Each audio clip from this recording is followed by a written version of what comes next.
আবার প্রিন্টেড প্যানেলও আছে, এই যে প্রিন্টেড প্যানেল পাবো। স্লিভসটা হচ্ছে এরকম সুন্দর একটা বিউটিফুল ফ্লোরাল প্রিন্টের মধ্যে আমরা পাচ্ছি। এটা হলো স্লিভসের পার্টটা। সো এই ড্রেসটার সাথে প্যানেল আছে, এটা হলো নেকে বসে যাবে এই প্যানেলটা। বিউটিফুল একটা প্যানেল দিয়েছে নেকের জন্য। এরপরে এটা হচ্ছে আমাদের দামানে, ফ্রন্ট পার্টের দামানে পুরোটা। আচ্ছা, এই দুইটাই হচ্ছে স্লিভসের জন্য দিয়েছে। অ্যান্ড আরও একটা প্যানেল আছে, এটা হলো দামানের জন্য, একদম দামানের বর্ডারে বসবে। সো আমরা এখন দুপাট্টা দেখবো। দুপাট্টা হচ্ছে একদম লাইট একটা পিঙ্ক কালারের মধ্যে থাকবে, খুবই সুন্দর করে ডিজিটালি প্রিন্টেড।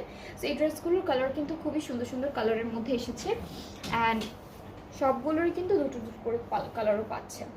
ওকে, সো এটা হচ্ছে আমাদের সুন্দর দুপাট্টা, খুব সুন্দর একটা কালারের মধ্যে আছে, যেটা হচ্ছে এখানে পিঙ্ক কালার, আর আঁচলটা হচ্ছে ল্যাভেন্ডার কালারের উপর, ট্রাউজারটা হচ্ছে ল্যাভেন্ডার ব্লু কালারের মধ্যে থাকবে। অ্যান্ড এটার প্রাইসটা হচ্ছে মাত্র 4900 টাকা।